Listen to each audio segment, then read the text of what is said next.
یہ بات ذہن میں رکھیں کہ ہمیشہ کسی علم والے بندے سے پوچھا کریں. خود تعبیر دینا اس کو علماء نے منع کر دیا ہے، اس لیے کہ خواب ظاہر میں کچھ ہوتا ہے اور تعبیر کچھ ہوتی ہے. اکثر و بیشتر تو خواب ہوتے ہیں اضغاث و احلام، اوٹ پٹانگ ہوتے ہیں. اکثر و بیشتر یہ حدیث نفس ہوتے ہیں، جو دن میں دیکھا یا سوچا خواب میں اسی طرح کی چیز دیکھ لی. تو یہ خواب بے معنی سے ہوتے ہیں اکثر و بیشتر. ہاں سچے خواب بھی ہوتے ہیں. تو اس کا طریقہ یہ ہے کہ جیسا بھی خواب دیکھا جائے کسی علم والے بندے سے اس کی تعبیر پوچھی جائے. محمد ابن سیرین رحمۃ اللہ علیہ اس امت میں ایک ایسے عالم گزرے تھے جن کو اللہ تعالیٰ نے خوابوں کی تعبیر کا علم دیا تھا. ان کے پاس لوگ آتے تھے اور وہ خوابوں کی تعبیر بتاتے تھے، حیرانی ہوتی تھی. ایک بندہ آیا، اس نے کہا جی میں نے آگ جلتی دیکھی ہے. فرمایا کہ تجھے مال ملے گا، اور واقعی اس کو مال ملا. پھر کچھ عرصے بعد ایک دوسرا بندہ آیا، اس نے کہا جی میں نے خواب میں آگ جلتی دیکھی ہے، بھائی تجھے پریشانی ملے گی، اور اسے واقعی پریشانی ملی. تو شاگرد نے پوچھا کہ حضرت پہلے نے خواب دیکھا تو مال ملا اور اس نے خواب دیکھا تو پریشانی ملی، تعبیر مختلف کیوں؟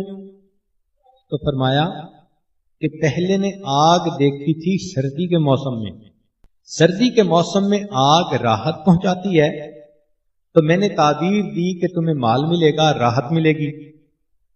دوسرے نے آگ دیکھی گرمی کے موسم میں، اور گرمی میں آگ تکلیف کا سبب بنتی ہے، میں نے تعبیر دی کہ تمہیں مشکل میں پہنچے گی.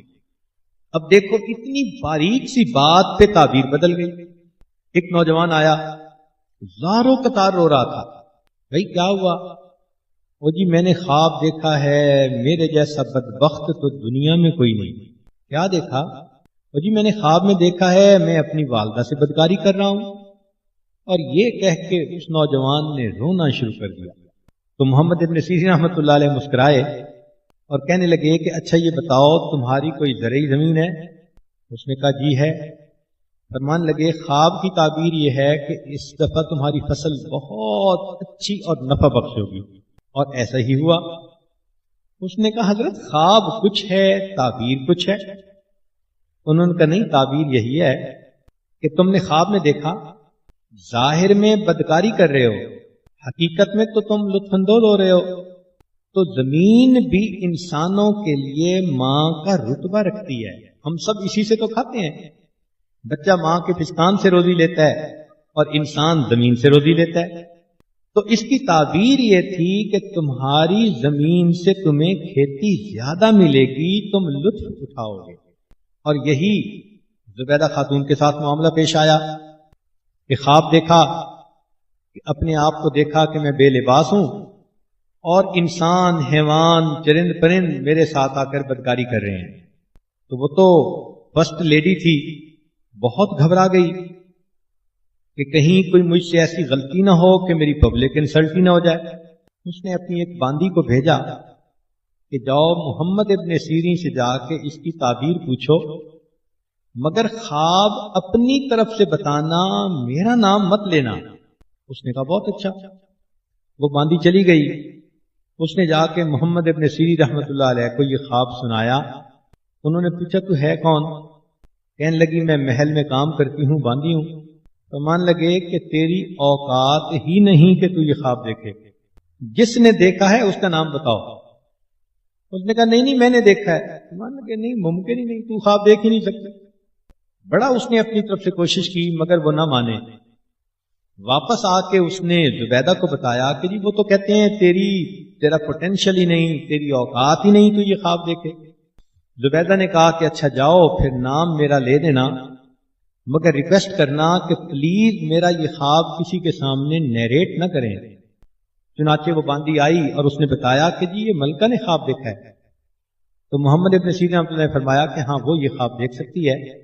تعبیر یہ ہے کہ اللہ تعالی ملکہ سے کوئی ایسا نیکی کا کام کروائیں گے جس کام کا فائدہ انسان، حیوان، چرند اور پرند اٹھائیں گے۔ اب ظاہر خواب دیکھو کیا ہے اور تعبیر کیا ہے، اور واقعی ایسا ہوا کہ بعد میں پھر زبیدہ خاتون نے نہر بنوائی جو میدان عرفات تک پہنچی، اور اس کے پانی سے لاکھوں انسانوں، حیوانوں، چرندوں اور پرندوں نے فائدہ اٹھایا۔ تو معلوم ہوا کہ ہمیں خوابوں کی تعبیر نہ خود دینی چاہیے نہ کسی عام بندے سے لینی چاہیے۔ بہتر تو یہ ہے کہ خوابوں کے اوپر زیادہ پریشان بھی نہیں ہونا چاہیے۔ ہمارے حضرت مرشد عالم رحمۃ اللہ علیہ، ان کو کوئی اگر خواب سناتا بھی تھا تو فرماتے تھے کیوں خوابوں کے شہزادے بنتے ہو؟ اکثر و بیشتر تعبیر دیتے ہی نہیں تھے۔ فرماتے تھے کہ شیطان کا یہ بھی جال ہے کہ وہ اچھے اچھے خواب دکھا کر انسان کو اپنی عبادت سے غافل کر دیتا ہے، اور ہم نے دیکھا ہے کہ لوگ اچھا خواب دیکھ کے اپنے معتقد بن جاتے ہیں اور فرائض میں غفلت کر رہے ہوتے ہیں۔ تو ایسے اچھے خوابوں کا کیا فائدہ کہ انسان فرائض کا ہی اہتمام نہیں کر رہا؟ تو یہ بھی شیطان کا ایک داؤ ہے۔ اچھا، بعض لوگ بڑے اچھے اچھے خواب سنائیں گے اور ظاہر میں دیکھو تو 5 نمازوں کی پابندی ہی نہیں۔ تو یہ سب شیطان کا حربہ، شیطان ان کو اپنے آپ پر فریفتہ کر دیتا ہے اور ان کے دل میں ڈال دیتا ہے تو بڑا نیک ہے جی، میں بڑے اچھے خواب دیکھتا ہوں۔ ہماری حضرت رحمۃ اللہ فرمایا کرتے تھے کہ اگر تم خواب میں دیکھو کہ میں بادشاہ بن گیا تو کیا آنکھ کھلنے کے بعد بادشاہ بن جاؤ گے؟ کہتا نہیں۔ فرمایا تو پھر کیا ہے، اگر تم نے خواب میں دیکھ بھی لیا کہ تم بڑے ولی بن گئے ہو تو پھر بنے تو نہیں ہو نا بھی۔ اور یوسف علیہ السلام کے خواب کو دیکھیے کہ سچا خواب تھا، اور یعقوب علیہ السلام نے اس کی تعبیر بھی دے دی تھی، اس خواب کو پورا ہونے میں کہیں 30-40 سال لگ گئے۔ تو سچا خواب ایک اللہ کے برگزیدہ بندے دیکھتے ہیں، اللہ کے نبی تعبیر دیتے ہیں، اس کو پورا ہونے میں 20 سال سے اوپر لگ گئے۔ تو ہم اگر کوئی ایسا خواب دیکھ لیں تو اس پہ فریفتہ ہونے کی کیا ضرورت ہے؟ اس لیے خوابوں کا بیان کرنا اور خوابوں کے پیچھے پڑے رہنا یہ کوئی اچھی بات نہیں ہے۔ ہاں، اچھے خواب کا ایک فائدہ ضرور ہے۔ جو انسان خواب دیکھتے ہیں نا راتوں کو، بڑے اچھے اچھے خواب دیکھا، جنت دیکھی، یہ دیکھا، وہ دیکھا، تو بس ان اچھے خوابوں کا ایک فائدہ ضرور ہے کہ وہ برے نہیں ہوتے۔ اسی پہ خوش ہو جائے کہ الحمدللہ میں نے خواب دیکھا جو برا نہیں تھا۔ اس کے پیچھے کیا پڑھنے کی ضرورت ہے؟ واجد بستامی رحمۃ اللہ کا ایک مرید تھا، روز خواب میں جنت دیکھتا تھا۔ حضرت کو ملنے کے لیے آیا، انہوں نے فرمایا کہ بھائی سنے تم روز خواب میں جنت دیکھتے ہو؟ تو بڑے نخرے میں، جی میرے اوپر اللہ کا بڑا کرم، بڑا فضل، پہچان گئے۔ فرمانے لگے کہ اچھا اب جب خواب میں جنت دیکھو تو لا حول پڑھ لینا۔ وہ چپ ہو گیا، مگر دل میں سوچنے لگا کہ میرے پیر صاحب بھی میرے ساتھ جیلس ہو گئے ہیں۔ واپس اپنے گھر آیا، اب جب رات کو سویا تو پھر خواب میں جنت دیکھی۔ یہ شیخ کی توجہ تھی، یہ شیخ کا اخلاص تھا کہ خواب میں اسے یہ خیال آیا کہ مجھے تو حضرت نے لا حول پڑھنے کا حکم دیا تھا، جیسے ہی لا حول پڑھا وہ سارا نقشہ ہی ختم ہو گیا۔ پتہ چلا کہ پچھلے کئی سالوں سے شیطان خواب میں جنت کا نقشہ بنا کر اسے دکھاتا تھا اور اسے اس نے عجب کا مریض بنا دیا۔ تو بھائی جب ایسے خوابوں سے انسان کے اندر عجب آ جاتا ہے، خود پسندی آ جاتی ہے، تو یہ تو انسان کے لیے فتنہ ہے پھر۔ اس لیے خوابوں کے پیچھے زیادہ نہیں ہونا چاہیے، نہ بھاگنا چاہیے، نہ اس کی تعبیریں بار بار ہر خواب کی تعبیر کتابوں میں سے دیکھتی ہیں عورتیں، اتنا پیچھے نہیں پڑنا چاہیے۔ ہاں، ایک بات کلیئر کرنے والی ہے، نبی علیہ الصلوۃ والسلام نے ارشاد فرمایا کہ جس نے مجھے خواب میں دیکھا اس نے مجھے ہی دیکھا، اس لیے کہ شیطان میری صورت کو اپنا نہیں سکتا۔ یہ نبی علیہ السلام کا فرمان 100% سچ ہماری سر آنکھوں پر۔ لیکن ایک بات سوچنے کی ہے کہ خواب میں آپ نے کسی چہرے کو دیکھا اور دل میں آیا کہ نبی علیہ السلام کو دیکھا، یہ کون فیصلہ کرے گا کہ واقعی وہ چہرہ کسی بزرگ کا تھا یا نبی علیہ السلام ہی کا تھا؟ امام ربانی مجدد ثانی رحمۃ اللہ نے مکتوبات میں یہ پوائنٹ لکھا ہے۔ وہ کہتے ہیں کہ ہم یہ نہیں کہتے کہ خواب میں جو دیکھے گا وہ غلط ہے، نہیں، وہ ٹھیک ہی دیکھے گا، مگر یہ تو بتاؤ نا کہ کیا تصدیق ہے، گارنٹی ہے کہ تم نے وہی چہرہ انور دیکھا جو نبی علیہ السلام کا تھا؟ شیطان ایسا بھی تو کر سکتا ہے کہ کسی بزرگ کا چہرہ دکھا کے ذہن میں خیال ڈال دے کہ تم زیارت کر رہے ہو، پھر کیا ہوگا؟ چنانچہ ہمارے پاس بعض نوجوان آتے ہیں، تو جی میں نے نبی علیہ السلام کی زیارت کی، جب ان سے صرف پوچھتے ہیں تو کہتے ہیں جی پینٹ کوٹ پہنا ہوا تھا، تو معلوم ہوا شیطان تھا۔ بعض نوجوان کہتے ہیں جی نبی علیہ السلام کی زیارت ہوئی اور ان کے تو چہرے پہ ریش ہی نہیں تھی، تو معلوم ہوا کہ شیطان اس طرف بھی انسان کے اوپر حملہ کرتا ہے۔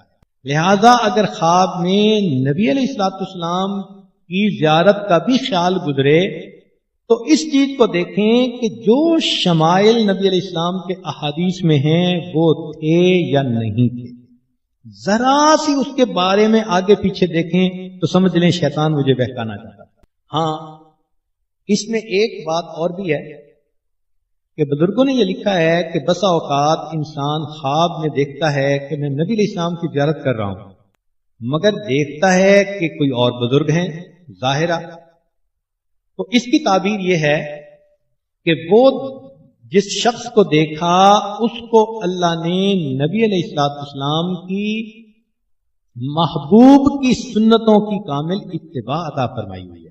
بہت سارے لوگ خواب لکھتے ہیں، حضرت ہم نے خواب دیکھا، دل میں تو بات آئی کہ نبی علیہ السلام کو دیکھ رہے ہیں اور فلاں بزرگ کو دیکھا، تو اس کا مطلب یہ کہ وہ فلاں بزرگ جو تھے ان کی زندگی سنت کے بہت قریب تھی، اس کی یہ تعبیر ہوتی ہے۔ دعائیں مانگنی چاہیے کہ اللہ تعالیٰ ہمیں بھی نبی علیہ السلام کا دیدار عطا فرمائے۔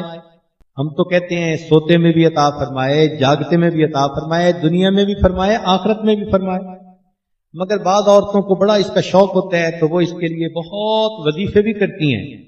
ہمارے حضرت رحمۃ اللہ فرماتے تھے کہ درود شریف کی کثرت، اس سے نبی علیہ السلام کی زیارت زیادہ ہوتی ہے، یا پھر سنت کی اتباع ہر چھوٹے بڑے کام میں، اس کی وجہ سے نبی علیہ السلام کی زیارت ہوتی ہے۔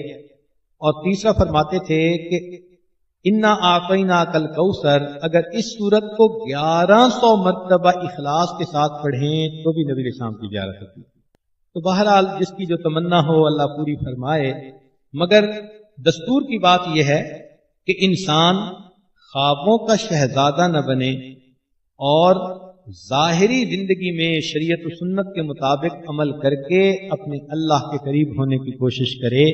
وآخر دعوانا ان الحمد للہ رب العالمین۔ السلام علیکم۔ جی دوستو، آپ نے دیکھا اور سنا شیخ پیر ذوالفقار نقشبندی رحمۃ اللہ علیہ کو کہ شیخ پیر ذوالفقار نقشبندی رحمۃ اللہ علیہ کیا بیان فرما رہے تھے۔